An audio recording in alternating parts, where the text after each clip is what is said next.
রিয়াজিল জান্নাহ আও হুফরাতুম মিন হুফরিন নার। নবী আমার বলেন, এ আমার সাহাবীরা শুনে রাখো, আমি নবী বলে দিলাম, কবরটা দুনিয়ার জমিনে যত কবর তোমরা দেখতে পাও, বাইরে থেকে কবরগুলো সব একই রকম দেখতে লাগে। লাগে না? লাগে না? যত কবর আমরা কবরস্থানে যাই, কবরগুলো বাইরে থেকে সব একই রকম দেখতে লাগে তো নাকি? নবী আমার বলেন, হে আমার সাহাবীরা শুনে রাখো, আমি রাসূলুল্লাহ বলে দিলাম, কবরগুলো বাইরে থেকে একই রকম দেখতে লাগলে কি হয়? না না না, ভিতরটা সম্পূর্ণ আলাদা আলাদা আলাদা। জোরে বলুন সুবহানাল্লাহ। কিছুদিন পূর্বে ভাইরাল হয়েছে, আপনারা জানেন, ফুরফুরা শরীফের ফুরফুরা জমিনে আওলাদে মুজাদ্দিদুজ্জামান পীর আল্লামা সাইফুদ্দিন সিদ্দিকী রাহমাতুল্লাহ আলাইহি হুজুর, আমার হুজুরের কবরটা একটা পাশে একটু খুলে গেল। হুজুরের কবর এক পাশে একটুখানি খুলে গিয়েছে। ও আমার বাবাজিরা, ভাইজানেরা, খুলে যাওয়ার পরে দেখা গেল আল্লামা সাইফুদ্দিন হুজুর রাহমাতুল্লাহ আলাইহি কবরের ভিতরে যে কাফন রয়েছে, ওই কাফনটা আজও টাটকা তাজা রয়েছে। জোরে বলুন, চিৎকার দিয়ে বলুন না সুবহানাল্লাহ। ওই কবরের ভিতর থেকে আল্লাহ পাক মিশকে আম্বারের ঘেরান আমার আল্লাহ চারিদিকে ছড়িয়ে দিয়েছেন। জোরে বলুন নারে তাকবীর, নারে তাকবীর। সিলসিলা হক মুজাদ্দিদুজ্জামান। আল্লাহ পাক অপর আয়াতে বলেছেন, আমার পূর্বে যে বক্তা ওয়াজ করছিলেন শাহনাজ সাহেব বলছিলেন, ওয়ালা তাকুলু লিমান ইউকতালু ফি সাবিলিল্লাহি আমওয়াত। তিনি আলোচনা করছিলেন, আল্লাহ পাক বলেন, তোমরা মরণি মরণি, তোমরা মরণি যারা আল্লাহর রাস্তায় নিজের জীবনকে উৎসর্গ করেছে, আল্লাহ পাক বলেন তোমরা মরণি। জোরে বলুন সুবহানাল্লাহ। অর্থাৎ যারা আমি আল্লাহ আমার রাস্তায় নিজের রক্তকে পানি করেছে, আমি আল্লাহ বলে দিলাম, খবরদার খবরদার, তাদেরকে তোমরা মৃত বলো না, বরং আমি আল্লাহ তাদেরকে কবর জগতে আমি আল্লাহ আসমান থেকে রিজিক দিয়ে থাকি। জোরে বলুন, সুবহানাল্লাহ। এবং তাদেরকে তোমরা বিয়াদবি করো না। আজকে সমাজে দেখা যায় সেই সমস্ত আল্লাহওয়ালা যারা আল্লাহর রাস্তায় নিজের জীবনকে উৎসর্গ করেছে, যারা জীবনে আল্লাহ ভয় হৃদয়ে রেখে আল্লাহর রাস্তায় জীবনকে উৎসর্গ করেছে, ওই সমস্ত আল্লাহ পাকের ওলিদেরকে অনেকে গালি দেয়, অনেকে ওলিদের সঙ্গে দুশ্মনী করে। করে না? করে না? করে। ও আমার বাবাজিরা, ভাইজানেরা, আল্লাহ পাক বলেন, পৃথিবীর জমিনে কে আছো যারা আমার আউলিয়াদের সঙ্গে শত্রুতা করো?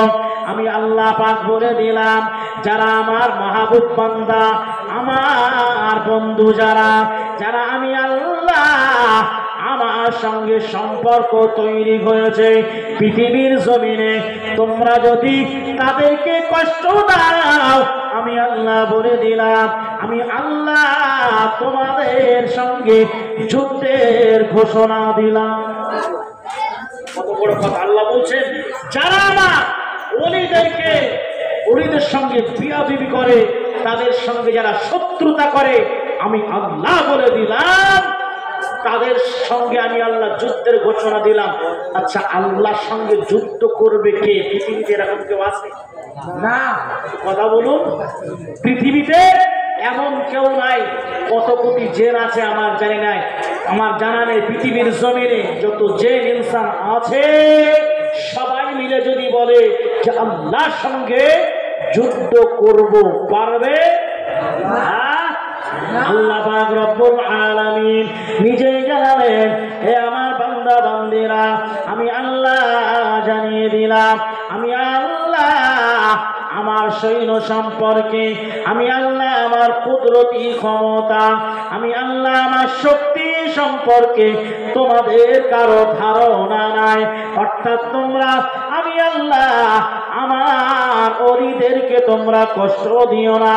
ও আমার বাবাজিরা, ভাইজানেরা, বর্তমান সময়ে দেখা যায় ফুরফুরা 21, 22, 23 ইসালে সবে অনেকে যায়, আবার অনেকে ঠাট্টা করে বলে এই ফুরফুরা যাচ্ছি কেন, ওখানে যে কি পাবি? বলে না বলে? বলে। হ্যাঁ বলে। আমার বাবাজিরা, ভাইজানেরা, মুজাদ্দিদুজ্জামান আলা হুজুর দাদা হুজুর পীর কিবলা রহমাতুল্লাহ আলাইকে আমার আল্লাহ কবুল করে নিয়েছিলেন। জোরে বলুন সুবহানাল্লাহ। হুজুর আমার নিজেই বলেছেন, হে আমার ভক্ত মুরিদানেরা শুনে রাখো, আমি মুজাদ্দিদুজ্জামান আবু বকর সিদ্দিক বলে দিলাম, আমার আল্লাহ আমার এই সিলসিলাকে কবুল করে নিয়েছেন। জোরে বলুন সুবহানাল্লাহ। বলুন না সুবহানাল্লাহ। হে বাংলার মুসলমানেরা, আমি তোমাদের মাঝে একটা ওসিয়াতনামা রেখে যাচ্ছি। তোমরা আমার এই ওসিয়াতনামাটা যদি ফলো করো, তোমাদেরকে কেউ পথভ্রষ্ট করতে পারবে না, গোমরাহি করতে পারবে না, বিপদগামী করতে পারবে না। এই ওসিয়াতনামাটা তোমরা যদি ফলো করো, তোমরা হেদায়েত পেয়ে যাবে। জোরে বলো হেদায়েত চাও যদি জীবনে মরণে, দাদা পীরের ওসিয়াতে রেখো তুমি স্মরণে। হেদায়েত চাও যদি জীবনে মরণে, দাদা পীরের ওসিয়াতে রেখো তুমি স্মরণে। দাদা পীরের ওসিয়াতে জান্নাতের ঠিকানা, একবার জোরে বলবেন না? দাদা পীরের ওসিয়াতে জান্নাতের ঠিকানা, দাদা হুজুর নিজে মুখে করে ঘোষণা। হেদায়েত চাও যদি জীবনে মরণে, দাদা পীরের ওসিয়াতে রেখো তুমি স্মরণে। দাদা হুজুর ডেকে বলে ভুলে তোমরা যেও না, পীরের সংখ্যা বেড়ে যাবে, খাঁটি পীর পাবে না। ওসিয়াতনামায় যে কথাটি বলেছে মানুষের হুঁশ ফেরানোর জন্য বলেছিল নাকি? হ্যাঁ, যে পীর সে পীর, কত জায়গায় সব পীর তৈরি হবে, কত জায়গায় সব পীরের নামে ভণ্ডামি হবে, বায়াত করো, বায়াত নেবে। খবরদার খবরদার, যাচাই বাছাই না করে যেখানে সেখানে বায়াত গ্রহণ করো না। কেউ কেউ বলছে কলব জারি হয়ে যাবে, একদম গ্যারান্টি। বলছে না যে কলব জারি হয়ে যাবে, একদম গ্যারান্টি। তবে শুনে রাখবে, মানুষকে নিজের আয়াত্তে নিয়ে আসার জন্যে, মানুষের কাছে নিজেকে বড় সাজাতে যে অনেকেই আছে, নিজের ভক্ত মুরিদান বাড়ানোর লক্ষ্যে তারা ইসলামী আকীদাকে বর্জন করে কুফরি আকীদা তারা ফলো করে মানুষকে বিপদগামী করছে, মানুষকে পথভ্রষ্ট করছে। পীরের নামে ভণ্ডামি চলছে না? হ্যাঁ, পীরের নামে ভণ্ডামি চলছে। বাংলাদেশের দিকে আপনি ফলো করুন, আমাদের পার্শ্ববর্তী দেশ বাংলাদেশের দিকে আপনি ফলো করুন। জেকের যে হারে করছে, জেকের করছে না মারামারি করছে, কিচ্ছু বোঝা যায়? কথা বলবেন? হ্যাঁ, এরকম করে না, কাছে ওঠে, পাশে ওঠে, কত কি হাবি যাবি যা জিকিরের ভিতরে নাই। বলছে মানে জিকিরের যে শব্দগুলো আমরা কি বলি, সুবহানাল্লাহ, আলহামদুলিল্লাহ, আল্লাহু আকবার, লা ইলাহা ইল্লাল্লাহ, এগুলো আল্লাহ আল্লাহর নামে জিকির, তাই তো নাকি? হ্যাঁ, আর ওরা জিকির করে কি বলে বলেন দিন? হ্যাঁ, ওরা জিকির করে বলে খাজার নামে আমি নৌ ভাসাইলাম, জীবন মরণ নৌ ভাসাইলাম। ওরা যে শুদ্ধে বলে সেই শুদ্ধি আমরা অত বলতে পারি না, তবে ওরা যেটা বলে যে জীবন মরণ নৌ ভাসাইলাম খাজা তোর নামে, আমারে লইয়া যাও মদিনার পানে। আচ্ছা, মদিনায় নিয়ে যাবে কে? কথা বলবো, একটু কথা বলেন না কেন? মদিনায় নিয়ে যাবে কে? আমাদের রিজিকের মালিক কে? আমাকে খাওয়ায় কে? আমাকে দুনিয়াতে এত সুন্দর জীবন দিয়েছে কে? এখনো পর্যন্ত অক্সিজেন দিয়ে যাচ্ছে কে? আমার বাঁচা মরা, খাওয়া দাওয়া, ওঠা বসা সবকিছুর মালিক কে? আল্লাহ পাকে বিনা হুকুমে গাছের পাতা পর্যন্ত নড়ে না। আল্লাহ পাক তাই বলেছেন, বান্দা আমার কাছে ছাড়া দুনিয়ার কারো কাছে সাহায্য তুমি চাইও না, তবে আমি আল্লাহ তোমাকে বলে দিলাম সাহায্য আমি আল্লাহ আমার কাছে চাইবে, পৃথিবীর কারো কাছে চাইবে না। তবে ওসিলা হিসাবে আমার প্রিয় বান্দা, ওলি বান্দাদের ওসিলা হিসাবে তোমরা যদি মানো, তাহলে আমি আল্লাহ আমার প্রিয় বান্দার মহব্বতে তোমার নেক মকসুদকে পূরণ করতে পারি। বলুন সুবহানাল্লাহ। আমরা ডাইরেক্ট পীরের কাছে চাই না, চাই কার কাছে? আল্লাহর কাছে।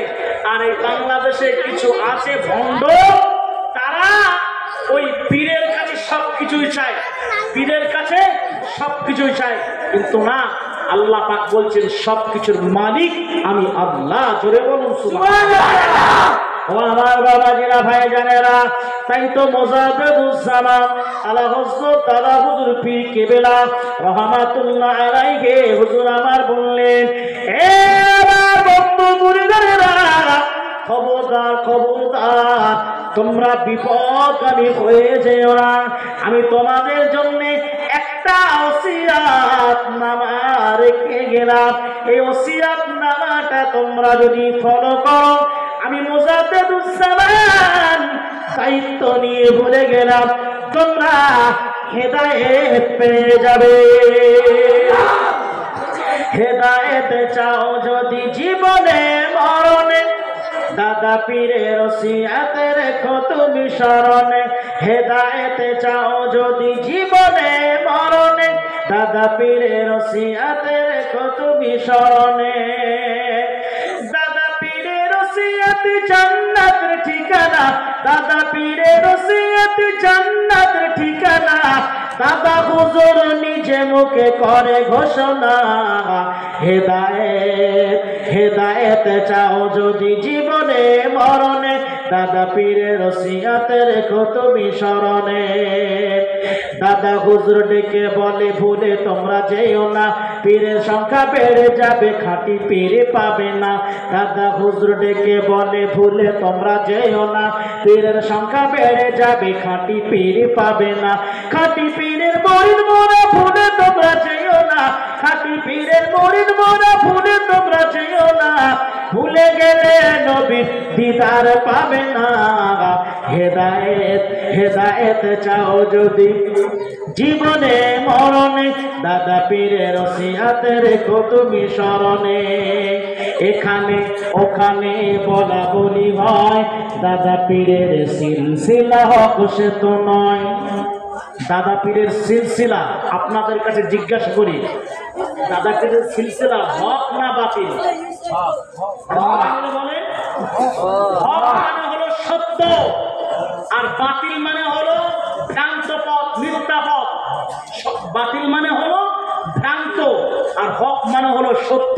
আপনাদের কাছে জানতে চাইছি, দাদা পীর রহমাতুল্লাহ আলাইহি যে সিলসিলার উপরে দায়েম এবং কায়েম থেকে দুনিয়া থেকে বিদায় নিয়েছেন, ওই সিলসিলা হক সিলসিলা না বাতিল?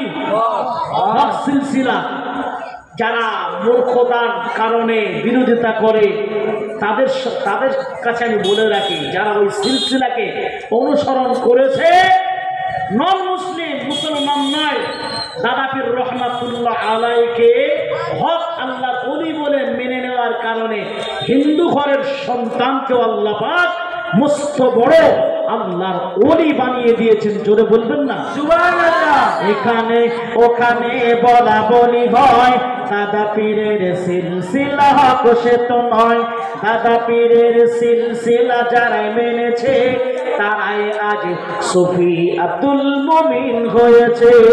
জোরে বলবেন না সুবহানাল্লাহ। সুফি আব্দুল মুমিনের নাম ছিল প্রতাপ চন্দ্র সেন, দাদা পীরের ছায়াতে সে নাম হয়ে গেল সুফি আব্দুল মোমেন। জোরে বলবেন না সুবহানাল্লাহ।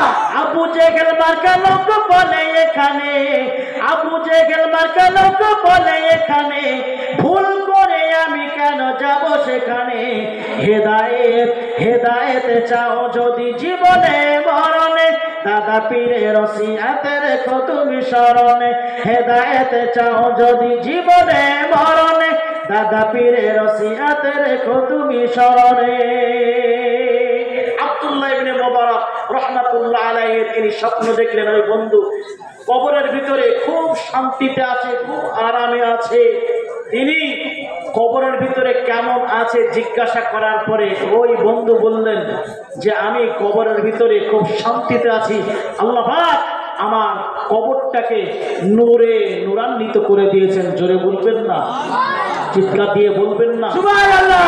বাড়িতে গেলেন, খোঁজ নিলেন বিবির কাছে, ওই কর্মকারের বিবির কাছ থেকে জানতে চাইলেন যে আপনার স্বামী এমন কি ইবাদত করত যার কারণে কবর জগতে আল্লাহ পাক শান্তির ঘুম পাড়িয়ে জান্নাতের বাগান করে দিয়েছে। ও আমার বাবাজিরা ভাইজানেরা, আল্লাহ পাকের বান্দা, আল্লাহ পাকের মাহবুব বান্দা আব্দুল্লাহ ইবনে মুবারক রাহমাতুল্লাহ আলাইহি ওই ব্যক্তির বাড়িতে গিয়ে জানতে পারলেন। বিবি বলতে লাগলো পর্দার আড়াল থেকে, আমার স্বামীর তেমন কোনো গুরুত্বপূর্ণ ইবাদতের কথা আমার জানা নাই, তবে আমার স্বামীর একটা গুণ ছিল, যখন মসজিদে মুয়াজ্জিন সাহেব হাইয়া আলাস সালাহ বলে আযান দিত নামাজের জন্য, না আমার স্বামী কর্মকার ছিল, সারাদিন চার কাজ ছিল, লোহা পিটানো। না আযান শোনার পরে আমার স্বামী যদি হাতুড়ি উঁচু করে লোহায় মারবার জন্য হাতুড়িটা যদি উঁচু করত, না আযানের আওয়াজ কানে আসলে আমার স্বামী হাতুড়িটা লাগাতে না মেরে হাতুড়িটা ফেলে দিয়ে আল্লাহ পাকের ভয়ে আযান শুনে মসজিদে হাজির হয়ে যেতেন। জোরে বলুন সুবহানাল্লাহ। ও আল্লাহ পাকের বান্দি, আমার আল্লাহ পাককে ভয় করার কারণে, আযান শোনার কারণে আল্লাহর ভয় হৃদয়ে জাগ্রত হতো, আর আল্লাহর ভয় হৃদয়ে জাগ্রত হওয়ার কারণে ওই ব্যক্তি মসজিদে চলে যেত। আমার আল্লাহ এই আমলে এত খুশি, এত রাজি, আমার আল্লাহ আপনার স্বামীর কবরটাকে জান্নাতে নূরে গুলজার বানিয়ে দিয়েছে। তাহলে এক নম্বর গুণ কি হবে? ভয় করা। আমি কি বোঝাতে পারছি? এক নম্বর গুণ হলো আল্লাহর ভয় হৃদয়ে রাখা। ইন্নামাল মুমিনুনা আল্লাযীনা ইযা যুকিরাল্লাহু ওয়াজিলাত, যখন আল্লাহর ধ্বনি যখন কানে আসবে ওই বান্দাদের হৃদয়টা প্রকম্পিত হবে। অর্থাৎ মুমিনের এক নম্বর গুণ হলো আমি আল্লাহ আমাকে ভয় করা। জোরে বলুন সুবহানাল্লাহ। দ্বিতীয় নম্বর গুণ হলো ওয়াইযা তুলিয়াত আলাইহিম আয়াতুহু যাদাতুহুম ঈমানা, আমি আল্লাহ পাক বলে দিলাম। দুই নম্বর গুণ হলো যখন আমি আল্লাহ আমার নিয়ামতি কালাম যখন আমার ওই সমস্ত বান্দার সামনে তেলাওয়াত করা হবে, আমি আল্লাহ জানিয়ে দিলাম ওই বান্দাদের ঈমানটা বেড়ে যাবে। তাহলে যখন আল্লাহর কোরআন তেলাওয়াত হবে, তেলাওয়াত যখন হবে, তেলাওয়াত শুনলে তার ঈমান বেড়ে যাবে, ভালো লাগবে। কোরআন ওয়ালাদেরকে দেখলে ভালো লাগবে, কোরআন ওয়ালাদেরকে দেখলে ভালো লাগবে। কোরআন তেলাওয়াত শুনলে তার ঈমানটা আল্লাহ পাক বাড়িয়ে দেবেন। জোরে বলবেন না সুবহানাল্লাহ। কোরআন তেলাওয়াত শুনলে ভালো লাগে না লাগে না? ভালো লাগে। কিছু মানুষ আছে কোরআন তেলাওয়াত শুনলে তাদের ভিতরে এনার্জি মানে তাদের ভিতরে একটা অ্যালার্জি তৈরি হয়, মানে অ্যালার্জি ওই বেগুন খেলে যেন গা চুলকায় না, ওই রকম অ্যালার্জি তৈরি হয়। তারা কোরআন তেলাওয়াত শুনতে চায় না। কোরআনের কথা বললে তারা এইরকম মজলিসে বসেও কোরআনের কথা শুনেও ঠাট্টা করে, উপহাস করে। আপনি আমি যারা এখানে বসে আছি, আমার মনের ভিতরে কি হচ্ছে না হচ্ছে কেউ না জানলেও কে জানে? আল্লাহ। অন্তত আল্লাহকে একটু ভয় করি আমরা, অন্তত আল্লাহকে একটু ভয় করি। কারণ আমার আপনার মনের ভিতরে যেটাই তৈরি হোক না কেন, আমার আল্লাহ জানতে পারে, আল্লাহ বুঝতে পারে। আপনি কিছু জানেন না, চুপচাপ বসে থাকেন, আপনি উপহাস বা ঠাট্টা করবেন না। সাইড থেকে হোক, মজলিসের ভিতর থেকে হোক, যদি আপনি ঠাট্টা করেন, উপহাস করেন, ওই যে কথা বলছিলাম শুরুতেই যে আল্লাহর নবী মজলিসে যখন আলোচনা করতেন, উপর থেকে একটা সূচ যদি মজলিসে ফেলে দেওয়া হতো, মজলিস থেকে ওই সূচ পড়া আওয়াজটাও সাহাবীরা শুনতে পেতেন। জোরে বলুন সুবহানাল্লাহ। তাই প্রথমে হাদিসটি শুনিয়েছিলাম যে যতক্ষণ থাকবেন একটু মনোযোগ সহকারে কথা বলবেন না, বিয়াদবি করবেন না। আমি এখনো অনুরোধ করছি আপনাদের একটা জায়গায় ইনশাআল্লাহ পৌঁছে দেব। শুনুন, আমি যে কথা বলছিলাম, আল্লাহর কোরআন তেলাওয়াত যেখানে হয় সে জায়গায় যদি কেউ বিয়াদবি করে তাদের শাস্তি হবে মারাত্মক। হবে না? হবে না? হবে। আল্লাহর নবী সাল্লাল্লাহু আলাইহি ওয়াসাল্লাম সাহাবী আবু বকর সিদ্দিক রাদিয়াল্লাহু তাআলা আনহু জানার ঈমান সম্পর্কে আমরা সবাই কম বেশি জানি। জানি না? জানি না? জানি। আল্লাহ নবী সাহাবী আবু বকর সিদ্দিক রাদিয়াল্লাহু তাআলা আনহু হুজুর আমার নবীকে এত মহব্বত করেছেন, এত ভালোবেসেছেন। আবু বকর সিদ্দিক রাদিয়াল্লাহু তাআলা আনহু হুজুর সম্পর্কে আল্লাহ নবী আমার বলেন, এ সাহাবীরা, এ আমার সাহাবীরা, শুনে রাখো, আমি রাসূলুল্লাহ বলে দিলাম, আমি রাসূলুল্লাহ জানিয়ে দিলাম, গোটা পৃথিবীর মানুষের ঈমানটা যদি এক পাল্লায় রাখা হয়, গোটা পৃথিবীর মানুষের আমলটাকে যদি এক পাল্লায় রাখা হয়, আর আমার আবু বকরের ঈমানটা যদি আর একটা পাল্লায় রাখা হয়, আমি রাসূলুল্লাহ জানিয়ে দিলাম আমার আবু বকরের ঈমানের পাল্লাটা ভারী হয়ে যাবে। জোরে বলুন, চিন্তা দিয়ে বলুন সুবহানাল্লাহ। ওই আবু বকর সিদ্দিক রাদিয়াল্লাহু তাআলা হুজুর আবার যখন আল্লাহ পাকের কোরআন যখন তেলাওয়াত করতেন, আমার নবী যখন তেলাওয়াত করতেন, মক্কার কুফারে কুরাইশরা, মক্কার বেদীন বেঈমানেরা তারা তাদের ছেলেগুলোকে নিয়ে দিত। তারা তাদের ছেলেগুলোকে নিয়ে দিয়ে বলতো, মুহাম্মদ কোরআন তেলাওয়াত করে, সাহাবীরা কোরআন তেলাওয়াত করে। না না না, মক্কার জমিনে কোরআন তেলাওয়াত চলবে না, তোমরা চলে যাও, চলে যাও গিয়ে মুহাম্মদ এবং তার সাহাবীদের কোরআন তেলাওয়াতে তোমরা বাধা বিঘ্ন সৃষ্টি করো। বাধা দাও যাতে আল্লাহ কোরআন তারা না পড়তে পারে। মক্কার কুফারে কুরাইশরা তারা বাধা দিতে লাগলো। এক পর্যায়ে যাদেরকে লিলিয়ে দেওয়া হলো, যাদেরকে লিলিয়ে দেওয়া হলো, আবু বকর সিদ্দিক হুজুর আমার আল্লাহর কোরআন তেলাওয়াত করতেন মহব্বতের সঙ্গে, যখন আল্লাহ কোরআন তেলাওয়াত করতেন হুজুরের ঈমানটা বেড়ে যেত। জোরে বলুন সুবহানাল্লাহ। সুন্দর করে তেলাওয়াত করতেন, এত সুন্দর করে তেলাওয়াত করতেন। ও আমার বাবাজিরা ভাইজানেরা, হুজুর না না না না আস্তে আস্তে নিরিবিলি নয়, আল্লাহর কোরআন যখন তেলাওয়াত করত উচ্চ স্বরে বুঝে বুঝে আল্লাহর কোরআন তেলাওয়াত করত এবং হুজুরের চোখ দিয়ে পানিগুলো গড়িয়ে গড়িয়ে পড়তো। জোরে বলুন সুবহানাল্লাহ। পারে কোরাইশের ছেলেগুলো, বাচ্চাগুলো, মেয়েগুলো চারিদিকে লাইন দিয়ে দাঁড়িয়ে আবু বকরের কোরআন তেলাওয়াতে বাধা বিঘ্ন সৃষ্টি করার জন্য তারা তৈরি হয়েছিল। এক পর্যায়ে তারা বাধা দিল, হই হুল্লো করতে লাগলো, চিল্লাচিল্লি করতে লাগলো।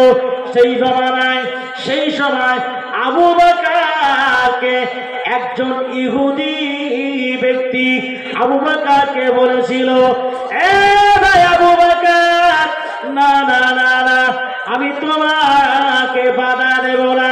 মক্কা কুফারে কোরাইশেরা তুমি তেলাওয়াত করলে তাদের ভালো লাগে না, তারা রেগে যায়, তারা হইহুল্লোড় করে, চেঁচামেচি করে। ভাই আবু বকর আমি বলে দিলাম, আমি আমার নিজের ঘরটাকে ছেড়ে দিলাম আল্লাহ পাকের কোরআন তেলাওয়াত করার জন্য। আমি আমার ঘরটাকে ছেড়ে দিলাম। ভাই আবু বকর আল্লাহর কোরআনটা আমার ঘরে বসে বসে তুমি তেলাওয়াত করতে থাকো।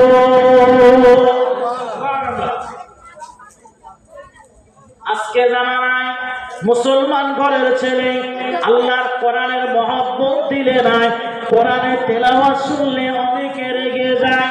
ফজরের নামাজ হয়ে গেল, ফজরের নামাজ পড়ে অনেক মানুষ রয়েছে কোরআন নিয়ে বসে যায়, তেলাওয়াত করে না।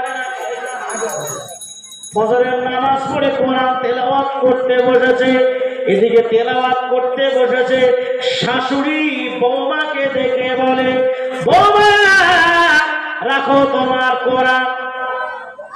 বলে কোরআন তুমি রেখে দাও, কোরআন টোরান, কোরআন হারিম, কোরআন মাজিদ এসব বলে না, রাখো তোমার কোরআন টোরান।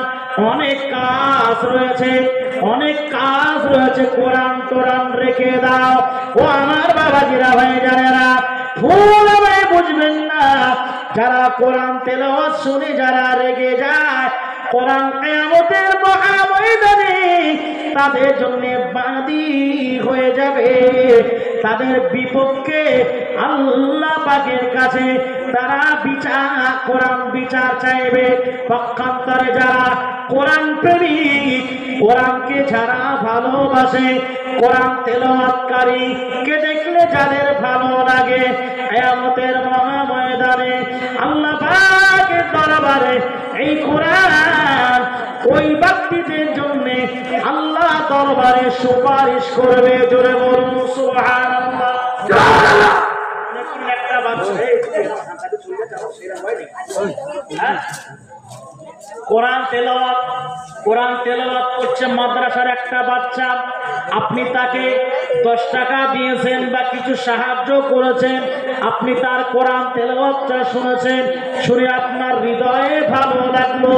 হৃদয়ে ভালো লাগা মানে আল্লাহ পাক বলেন, আমার কোরআন তেলাওয়াত শোনার পরে যাদের ভালো লাগবে, যারা আলেমদেরকে দেখে যাদের হৃদয়ে শান্তি আসবে, যারা আল্লাহর হাফেজদেরকে দেখে আনন্দিত হবে, আমি আল্লাহ বলে দিলাম কিয়ামতের মহাময়দানে কোরআন তাদের জন্য আমি আল্লাহ আমার কাছে সুপারিশ করবে। জোরে বলুন, এ কোরআন আল্লাহ পাক লাহে মাহফুজে সংরক্ষণ করে রেখেছে।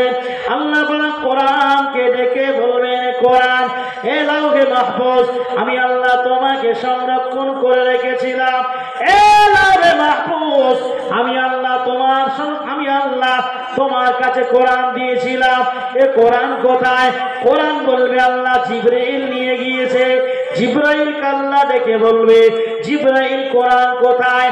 জিব্রাইল বলবে আল্লাহ আপনার হাবিবের কাছে পৌঁছে দিয়েছি। আল্লাহর হাবিবকে আল্লাহ বলবেন এবার প্যারা হাবিব এ কোরআন কোথায় রেখেছো? আল্লাহ প্যারা হাবিব বলবেন আল্লাহ এ কোরআনটাকে আমার উম্মতের কাছে পৌঁছে দিয়েছি। আল্লাহ পাক রব্বুল আলামিন আল্লাহ পাক রব্বুল আলামিনকে বলবে ও রব্বুল আলামিন আল্লাহ আমার উম্মত এ কোরআন নিজের জিম্মায় নিয়ে তেলাওয়াত করেছে এবং যারা তেলাওয়াত করছে তাদেরকে একদল মানুষ সাহায্য করছে। আল্লাহ পাক কিয়ামতের মহা ময়দানে কোরআন আল্লাহ পাক রব্বুল আলামিনকে বলবেন ও রব্বুল আলামিন আল্লাহ আপনার এই বান্দা কোরআন পড়নেওয়ালা অর্থাৎ হাফেজে কোরআনকে দুনিয়ার জমিনে ভালোবেসেছিল। আল্লাহ আপনি আপনার এই বান্দাকে ক্ষমা করে দিন।